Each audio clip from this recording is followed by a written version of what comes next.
Today, we helped incite a rebellion in Boston. We also explore the roots of the American Revolution at Lexington and Concord, where the shot heard around the world forever changed history. We're diving into the heart of Boston for the first of 3 unforgettable days in the city, so come along and join us down our holiday roads.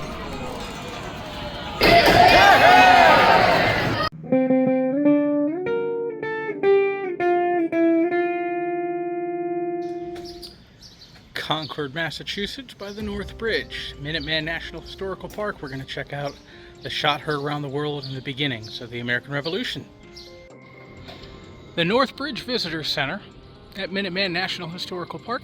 There's a short film inside, a few displays, including a topographical map, with light-up locations along the route. So, again, the shot heard around the world here at the North Bridge. Although after a very brief skirmish on the Lexington Green earlier, Lexington being between Concord and Boston, and then throughout the rest of the day, as the British troops retreat back toward Boston, colonial militiamen ambush them along the way back, making a long day of battle. So, ranger programs here can help tell the story all the way down. And they can do some marches here from the North Bridge down toward Lexington, down the course of the battlefield as well. And there are other witness houses and several homes and building structures along the way between here and the Lexington Visitor Center, which is closed today. But checking out the actual North Bridge itself, the monuments here, discussing the memorialization of the events over time and as that changes from the 1700s through the 1800s and even into the early 1900s, depicting the British from various perspectives and their actions here.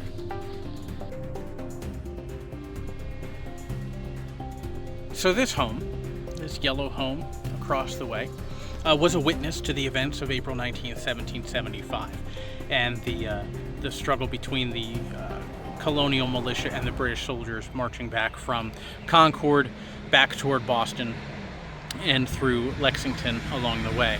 But it was actually purchased by Bronson and Abba Alcott in 1845, where Louisa May Alcott spent part of her childhood here and actually wrote her classic Little Women based upon her childhood here.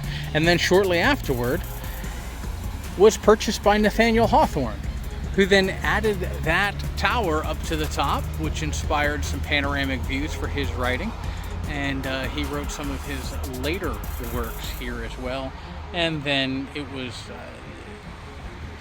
purchased again in 1883 by Harriet Lothrop, writing under a pen name of Margaret Sidney.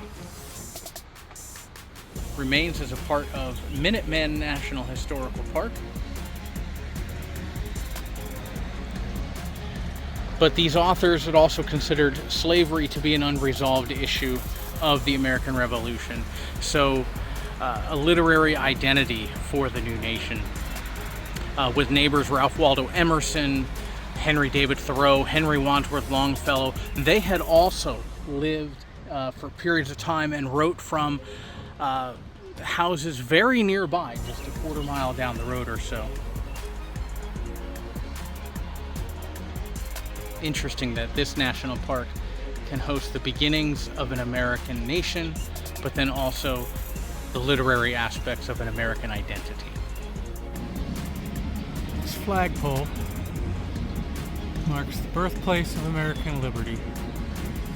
By an act of Congress, this flag flies 24 hours a day, 7 days a week. This monument, right back here,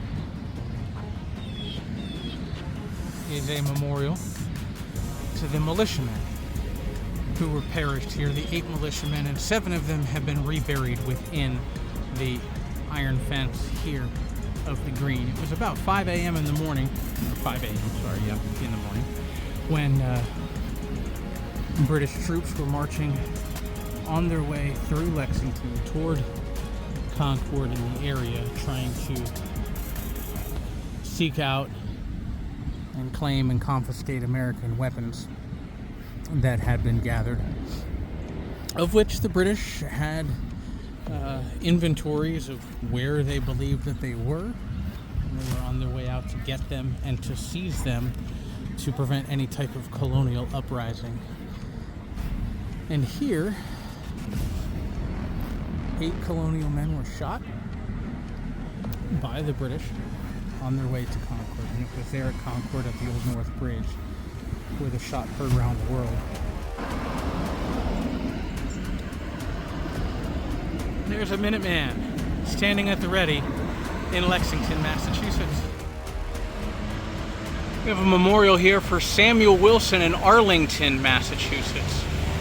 Samuel Wilson, a native son born here near Arlington on September 13th, 1766. He became a national symbol. That hat may look iconic, and he also may be known as Uncle Sam.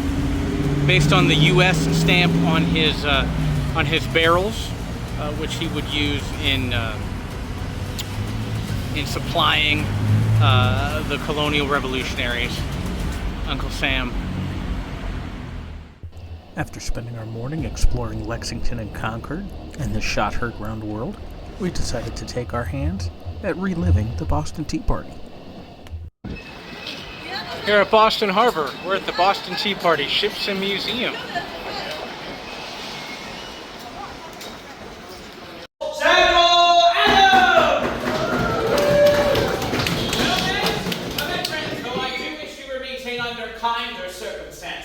We've gathered here today to discuss yet another crisis forced upon us by Parliament, supposedly on behalf of our monarch, King George III. Out there in Boston Harbor, there are 3 ships: the Eleanor, the Dartmouth, and the Great Beaver. Windows, the tax on glass. However, did you pay for them? I did not pay for them. I was forced to choose between new windows or putting food on my family's belly. Oh, no!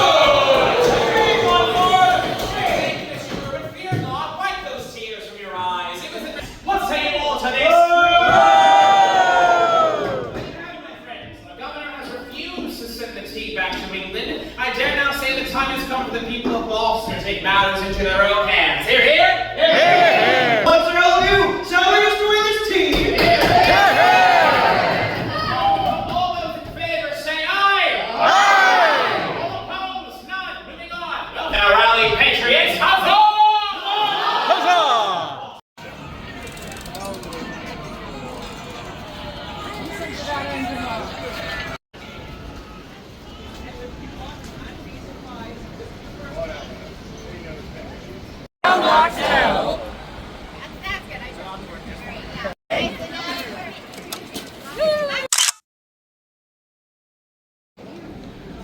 The outdoors of the Boston Tea Party Ships and Museum. We were just throwing tea off of the Eleanor.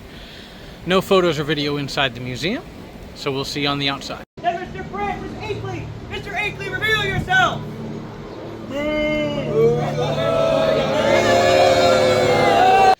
Really great exhibits that really bring to light everything from the Tea Party up to the beginning of the Revolution into the battles of Lexington and Concord.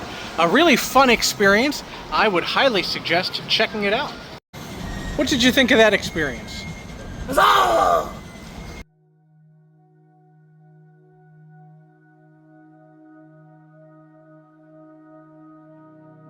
Mike's Pastry has been an iconic institution of Boston Italian pastries and desserts from 1946 to the present day. So we figured we're going to stop at a Boston institution and check out some cannoli. So we decided to end our day satisfying that sweet tooth. We'll meet up with you tomorrow morning here from Boston, Massachusetts.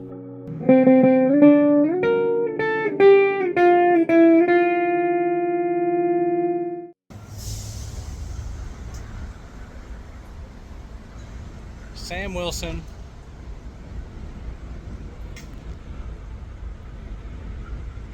Boop.